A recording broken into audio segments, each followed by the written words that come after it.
seja o nome do Senhor. Celebre o Natal. É o convite que fazemos neste ano para você, sua família, e é o convite que fazemos para a nossa comunidade, celebrar o Natal. Nessa semana eu fui a um consultório médico e, ao ser atendido, a profissional me perguntou: "Você é pastor, não é isso?" Eu disse: "Sou." "Vocês comemoram o Natal?" Eu disse: "Mais do que isso, nós celebramos o Natal." E ela falou: "Pois é, eu lembrava do senhor." E essa semana veio aqui uma pessoa que também se diz cristã e disse que não celebra o Natal porque Natal não se celebra. O verdadeiro cristão não celebra o Natal. E eu fiquei pensando sobre aquilo, palavras dela ainda. Eu achei estranho porque eu também, como cristã católica, acho que nós devemos celebrar o Natal. E tinha essa curiosidade para saber se os evangélicos também comemoram o Natal. E eu disse: não só comemoramos, como celebramos, o que para mim é ainda melhor. Porque de fato reduzir a uma comemoração é tirar o foco e a essência do que de fato é o Natal. Mas celebrar é unirmos-nos àquela multidão de anjos que apareceu aos pastores no deserto para anunciar, para falar de Jesus e para dizer que as profecias se cumpriram. E hoje nós também repercutimos e repetimos esta mensagem: Jesus nasceu e Ele cumpre perfeitamente o propósito de Deus para a humanidade. Mas a curiosidade foi atiçada e eu então fui pesquisar. Já sabia disso, que sei que alguns grupos que são chamados cristãos, mas que na verdade, sob a minha ótica, são pseudo-cristãos, justificam-se de não celebrar o Natal, e muitos até que participam assiduamente de igrejas evangélicas também têm um certo melindre, um certo temor, uma certa ressalva à celebração do Natal, como nós fazemos com tanto entusiasmo. Alguns tentam de alguma forma repartir isso e fracionar em coisas que podem e coisas que não podem. Então, celebrar o Natal pode, mas a árvore de Natal não pode. Celebrar o Natal pode, mas Papai Noel é a expressão do demônio do Natal, se é que isso existe, né? E eu fui então fazer algumas pesquisas e procurar saber um pouco mais sobre o que essas pessoas dizem, justificam-se para não celebrar o Natal com tudo o que nós temos celebrado, e mais ainda com o entusiasmo e alegria com que nós celebramos, sim, o Natal de Jesus. E dentre muitas fontes eu me deparei com uma em especial, em que o autor alista 10 razões, quase que como 10 medidas, né, contra a corrupção. Esse autor alistou 10 razões contra o Natal, ou contra o cristão celebrar o Natal. E esta lista é especialmente curiosa. E fico pensando que, de fato, estes fundamentos talvez embasem também o coração de algumas pessoas que, mesmo estando no contexto da Igreja de Cristo, também, por uma questão de consciência ou de dúvidas, de receios, também fazem algumas ressalvas quanto à celebração do Natal, como nós o celebramos. E esta pessoa, eu vou me dar o direito aqui de ler as 10 medidas contra o Natal cristão, e vou tentar refutá-las de forma muito simples e muito prática, cada uma delas. Depois vamos ao texto bíblico para encerrar, de uma vez por todas, esta celeuma e esta polêmica que para mim é tão inútil acerca da celebração do Natal. Primeiro, esse autor, e eu vou guardar o nome dele em segredo, porque eu não quero nem que vocês depois vão procurá-lo. Até porque na internet você encontra muita bobagem. Se você baseia o seu conhecimento naquilo que você descobre nos sites, miserável homem e mulher que você é. Porque você precisa ter muito critério para ir à internet e achar que aquilo lá é a última fonte da verdade. Se você não souber quem disse, por que disse, quem é que está por trás daquele site, daquele blog, daquele vlog, daquele Vine, seja lá do que for, e aí já estou falando a linguagem da nossa meninada aí. Muito cuidado, porque como eu disse no Congresso dos Jovens, esta é uma geração que está sim fazendo a cabeça da nossa juventude e que muitas vezes você nem sabe quem é essa pessoa de verdade que está dizendo o que ela diz. E esse camarada diz o seguinte: primeiro, Porque a Bíblia não manda celebrar o nascimento de Jesus. É verdade. A Bíblia não manda celebrar o nascimento de Jesus. Mas também não manda um monte de outras coisas que a gente faz.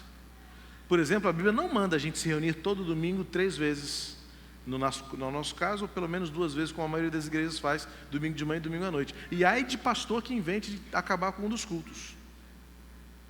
E aí essa pessoa que é muito zelosa pelas tradições cristãs vai dizer, não, pastor, nós precisamos do culto da noite porque é o culto evangelístico. Mas a Bíblia não diz que o culto da noite é evangelístico, que a igreja tem que celebrar cultos desta maneira. Então dizer que a Bíblia não ordena celebrar o nascimento de Jesus é um argumento muito fraco, porque nós também fazemos muitas coisas que a Bíblia não manda e nós assim mesmo fazemos. E por outro lado eu diria, mas também a Bíblia não proíbe. Se você quer me dizer que a Bíblia não manda ou não ordena, eu também vou dizer que a Bíblia não me proíbe fazer isso. E muitas vezes a gente proíbe coisas que a Bíblia não proíbe. A gente coloca usos e costumes como proibições que a Bíblia nunca se preocupou em proibir. Ao contrário, o que encontramos no Novo Testamento é liberdade. O apóstolo Paulo escreveu em 1 Coríntios 6, depois em 1 Coríntios 10, 3 princípios fundamentais da liberdade em Cristo. Tudo me é lícito. Só que ele coloca 3 peneiras, 3 filtros. Tudo me é lícito, mas nem tudo convém. Tudo me é lícito, mas nem tudo é bom. Tudo me é lícito, mas eu não vou permitir que nada me torne escravo dela. E se nós então colocarmos na peneira, sim, o Natal precisa manter os seus princípios e valores à luz daquilo que o Evangelho revela-nos acerca do nascimento de Jesus. E por conseguinte, eu não posso permitir que a maneira como a sociedade celebra o Natal me imponha a celebrar da mesma maneira. E que maneira é essencialmente como a sociedade impõe? Esquecendo-se de Jesus. E nós não podemos permitir que Jesus seja esquecido em hipótese alguma das nossas celebrações natalinas. Portanto, dizer que a Bíblia não ordena é fazer da Bíblia um manual de regras. E a Bíblia não é um manual de regras, ela é de princípios e valores. E ao passo em que a Bíblia não ordene, ela também não proíbe. Então, estamos livres. E Paulo mesmo disse também em 1 Coríntios 10, quando ele fala sobre o alimento, ele fala, só porque algum alimento seja dedicado aos ídolos, você não se veja proibido de comê-los. Porque o que Paulo fala? O crente santifica o que faz. Nós temos a autoridade no Espírito Santo para santificar tudo o que fazemos. Em outras palavras, tudo o que fazemos para a glória de Deus. E então podemos sim celebrar. Depois ele vai dizer o segundo argumento, porque Jesus não nasceu em 25 de dezembro. Cara, é claro que Jesus nasceu dia 25 de dezembro.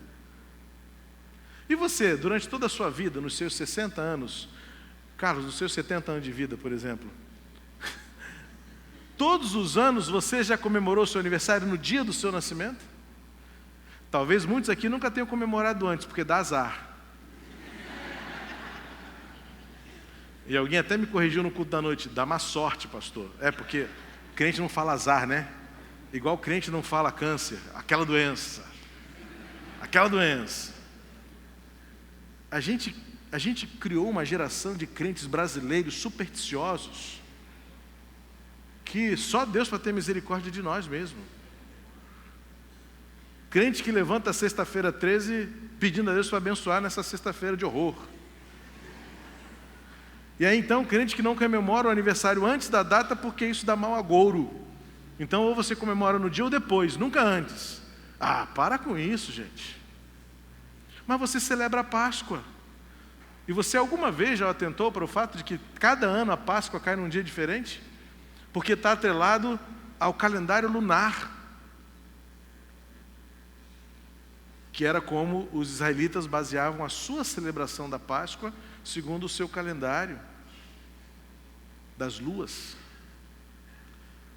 Portanto, o fato de que Jesus nasceu em 25 de dezembro, eu sei que não nasceu, alguns acham que foi lá para fevereiro ou março, e realmente há argumentos arqueológicos muito bem fundamentados para isso, mas por que não celebrar algo tão especial do advento do Messias, uma vez que toda a humanidade, de alguma forma, pelo menos nesses dias, estão atentos para o fato de que existe na história uma manjedoura.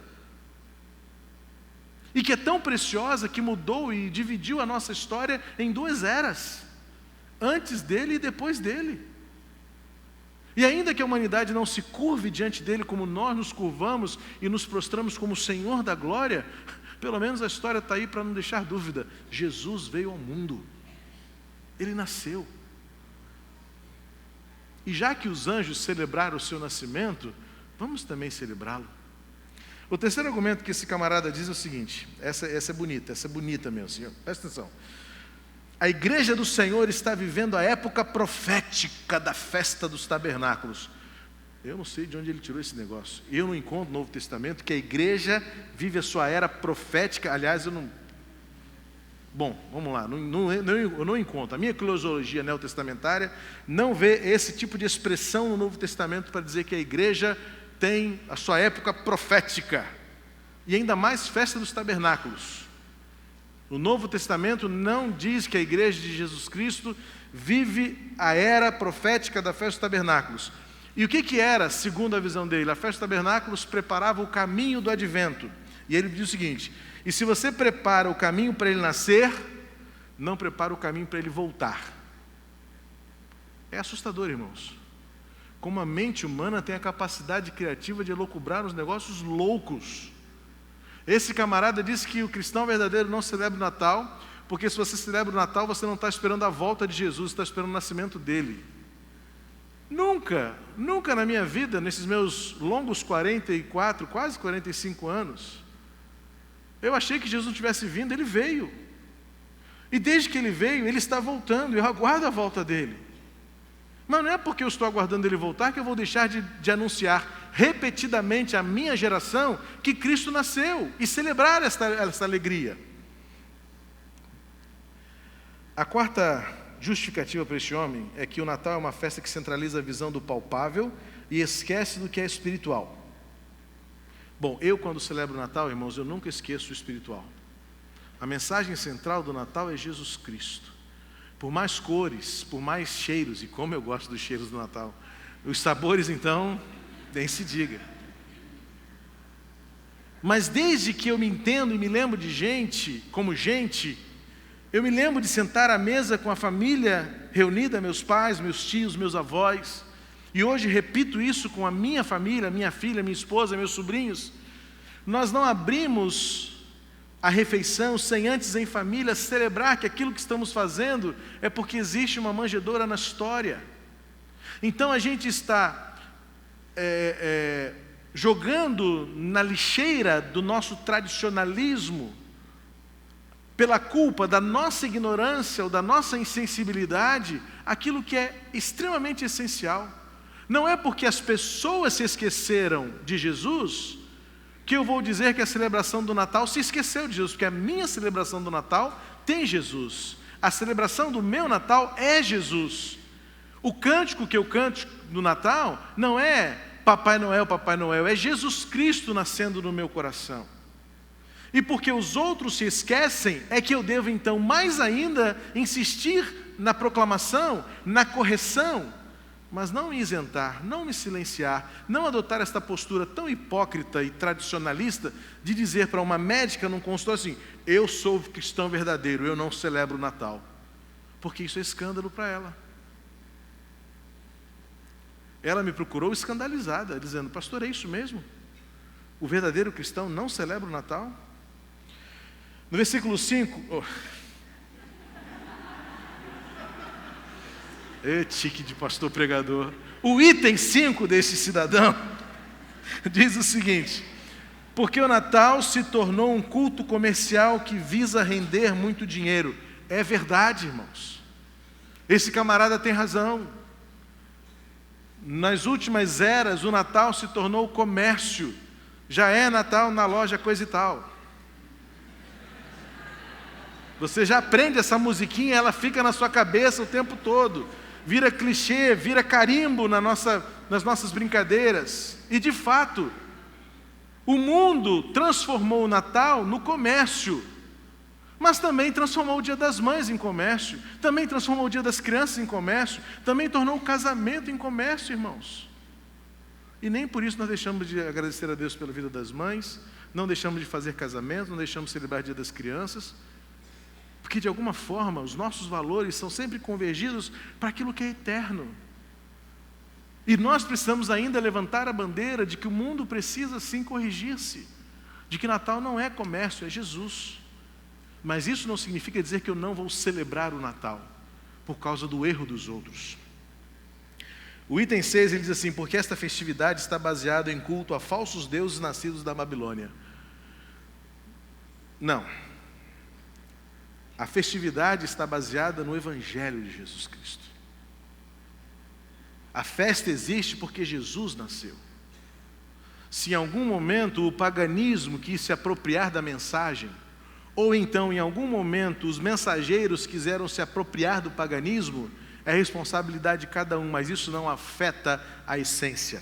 E também uma outra razão, uma outra justificativa prática. Se nós formos considerar o que é que ao longo da história se misturou entre paganismo e espiritual, nós vamos ter que deixar de fazer muitas coisas. Porque se nós considerarmos a estrutura de culto, a estrutura litúrgica, a estrutura de prédio, isso não tem nada a ver com a igreja do Novo Testamento. Nada. Foi um processo de adaptação, um processo de contextualização, um processo até mesmo de adequação, para que nós, mantendo a essência da mensagem, usemos métodos e estratégias para tornar a mensagem ouvida. E se a gente andar nessa linha do paganismo, a gente, por exemplo, tem que largar a mão das daminhas e dos pajens nos nossos casamentos. Porque se você não sabe, daminha e pajem em casamentos é uma figura pagã da era medieval, que acreditava-se que contra os casamentos haviam demônios específicos, mas que respeitavam os espíritos das crianças. Então as noivas e os noivos usavam crianças à frente deles, para que eles fossem espantando, como carrancas em navios lá nos rios da nossa região norte, para espantar os espíritos maus contrários àquele casamento. E hoje a gente nem sabe, tão bonitinho, né? A criança vem atrapalhando o casamento, que não entra nunca, joga fogo. E mesmo assim a gente fala, que bonitinho. Está lá, paganismo. Eu falo com maior liberdade porque no meu casamento não teve. Porque como eu já sabia disso, eu evitei. Na época eu já tinha descoberto essa história. E aí Giane falou assim: não quero daminha, vou entrar só eu e meu pai. E não tivemos nem daminha nem pajem. A Amanda ficou uma fera. Tanto é que a Amandinha, com 3 anos, sentada assim no primeiro banco lá de Itacuruçá, falou assim: eu dama, minha tia noiva. Mas dama sentadinha no banco, não ia entrar na nossa frente. Paganismo. Simbologia pagã. E que você usa, você noivo usou, você que está fazendo 40 anos de casamento usou e nem se deu conta. E seu casamento deixou de ser abençoado por isso? Porque o que abençoou foi a presença de Jesus. Depois esse camarada vai dizer o seguinte: esta festa não glorifica Jesus, pois quem inventou foi a igreja católica romana, que celebra o Natal diante dos ídolos e estátuas. Jesus é contra a idolatria e não recebe adoração dividida. Concordo, Jesus é contra a idolatria. Mas para mim, quem inventou esta celebração foram os anjos. Os anjos celebraram pela primeira vez o nascimento de Jesus. E fizeram isso da maneira mais efusiva, como nós ouvimos este belíssimo coral fazer aqui hoje. Com a música Alegria Sem Fim, eu fui às lágrimas, porque enquanto fizeram uníssono, eu vi o coral de anjos cantando, Geraldo. Eu me transportei àquele deserto à noite, diante dos anjos, e dizendo: paz aos homens a quem o Senhor tem propósito, por meio de Jesus Cristo.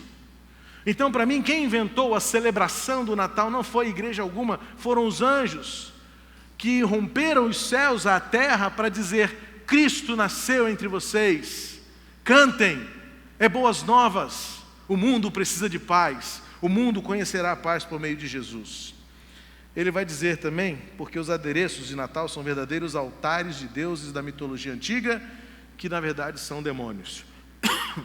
Certamente ele está falando, e muitos aqui vão então dizer: é verdade, eu não monto árvore de Natal não, porque Jeremias 10, está na Bíblia, Jeremias 10 diz que Deus condena o povo quando leva árvores das florestas para as suas casas.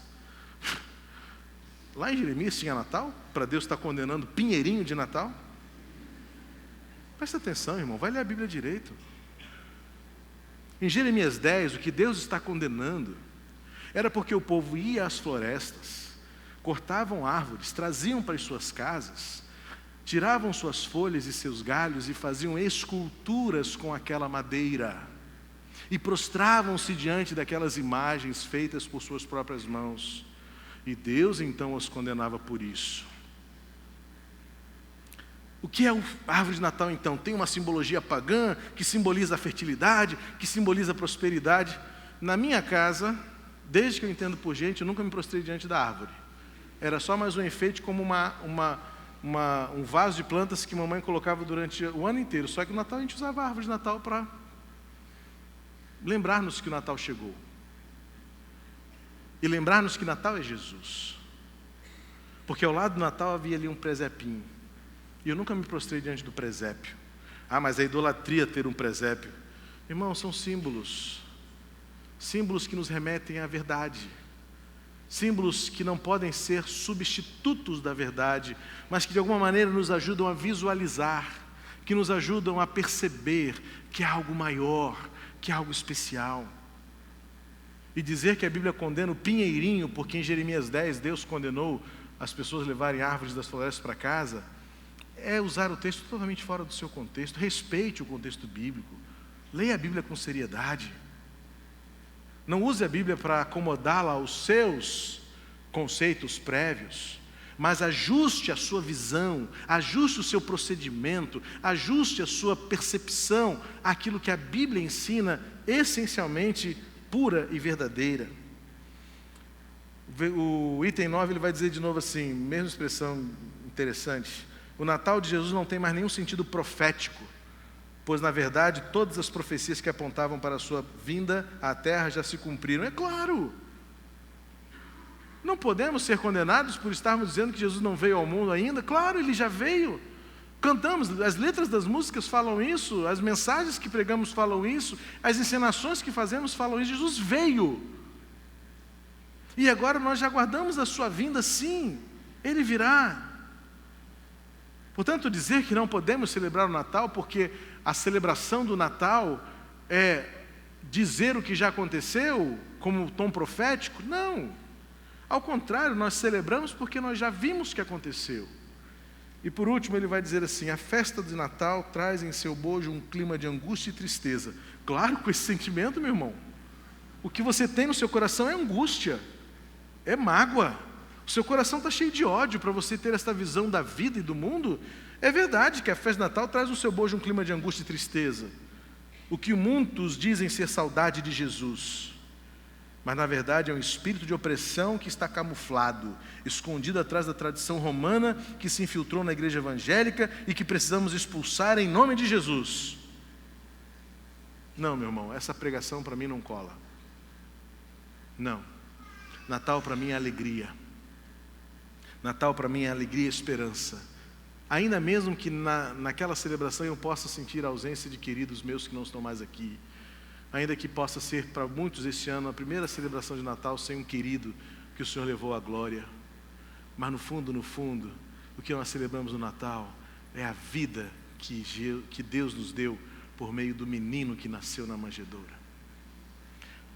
Vamos ler lá Lucas capítulo 2 e ver o que Deus nos revela por meio da narrativa evangélica, quando diz assim, Lucas 2, versículo 8: havia pastores que estavam nos campos próximos e durante a noite tomavam conta dos seus rebanhos. E aconteceu que um anjo do Senhor apareceu-lhes e a glória do Senhor resplandeceu ao redor deles e ficaram aterrorizados. Mas o anjo lhes disse: não tenham medo.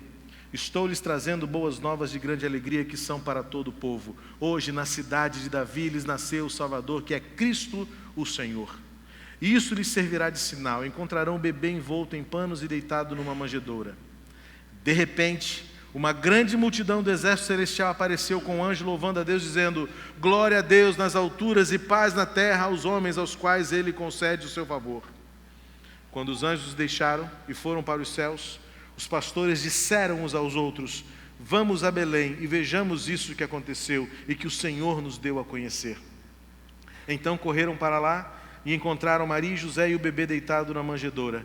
Depois de o verem, contaram a todos o que lhes fora dito a respeito daquele menino. E todos os que ouviram o que os pastores diziam ficaram admirados. Maria, porém, guardava todas essas coisas e sobre elas refletia em seu coração. Os pastores voltaram glorificando e louvando a Deus por tudo o que tinham visto e ouvido, como lhes fora dito. À luz desse texto, eu quero dizer as minhas razões pelas quais eu celebro o Natal. E desta maneira quero encorajar você também a celebrar o Natal e não cair no engodo diabólico de tirar do nosso coração e da nossa essência, e até mesmo das nossas atividades e comemorações, a alegria e a beleza de celebrar o Natal de Jesus. Primeiro, porque os anjos anunciaram o nascimento de Jesus. Se nós, pelo menos, pudéssemos fazer isso todas as vezes que nos reuníssemos e dizer que Jesus nasceu, nós estaríamos dizendo que o Natal não é preciso. Mas nós temos tantas outras coisas para dizer e anunciar e celebrar e comemorar, dia disso, dia daquilo, dia do pastor, dia do diácono, dia do professor, dia das mães, dia dos pais, que não sobra tempo para a gente dizer, muitas vezes com a clareza de que os anjos anunciaram o nascimento de Jesus. Então eu celebro o Natal. Celebro o Natal como parte de uma vida de adoração. Eu celebro o Natal para fazer coro com os anjos, para anunciar à humanidade que por Jesus veio paz à terra, e que por Jesus a glória é dada nos céus e na terra por Ele. Eu celebro o Natal porque eu sigo o exemplo dos anjos de adorar ao Criador que enviou Jesus para morrer por nós. Eu celebro o Natal para não ser confundido com aqueles que não creem em Jesus. Porque se não vejamos, expurgando do cenário esta pequena porcentagem de pessoas que se dizem cristãs e não celebram o Natal, não enfeitam suas casas com o Natal, não participam de festas natalinas, eu me uno e me assemelho aos judeus que não creem que Jesus é Deus. Me assemelho aos muçulmanos que não acreditam na divindade de Jesus e não celebram o Natal.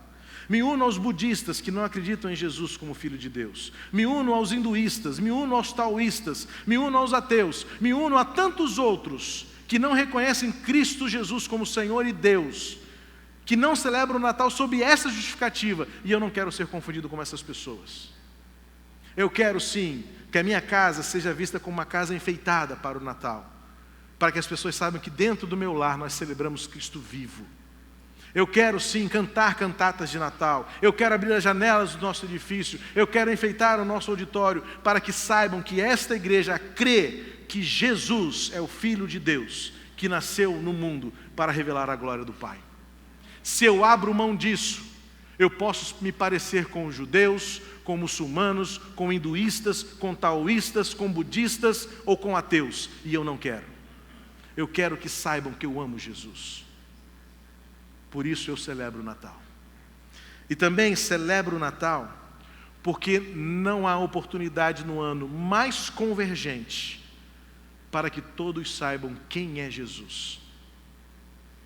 Porque a humanidade toda, de alguma maneira, tem uma noção de que alguém nasceu em Belém para mudar a nossa história. O problema é que sim, por conta do comércio, do secularismo, do paganismo, a essência da mensagem foi destruída.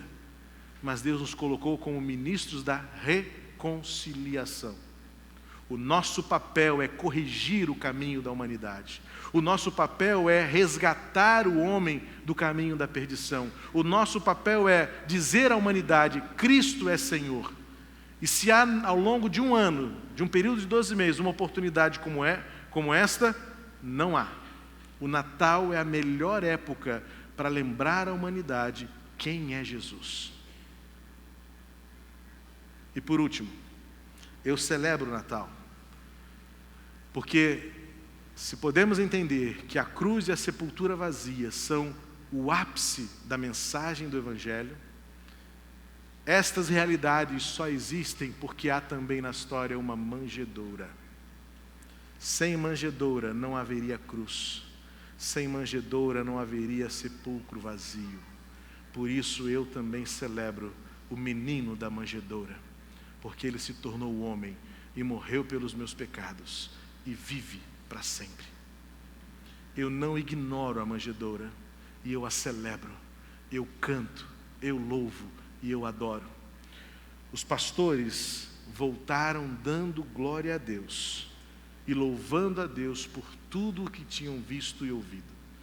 E se eu sei que Jesus nasceu, e se eu sei que Natal é Jesus, como esses pastores do campo, eu também quero andar e viver glorificando a Deus e contando para as pessoas tudo o que eu tenho visto e vivido. Por isso eu celebro o Natal. Celebremos o Natal de Jesus, para a glória do Filho unigênito do Pai, o menino da manjedoura, que morreu na cruz e vive para sempre em nosso coração. Celebremos o Natal.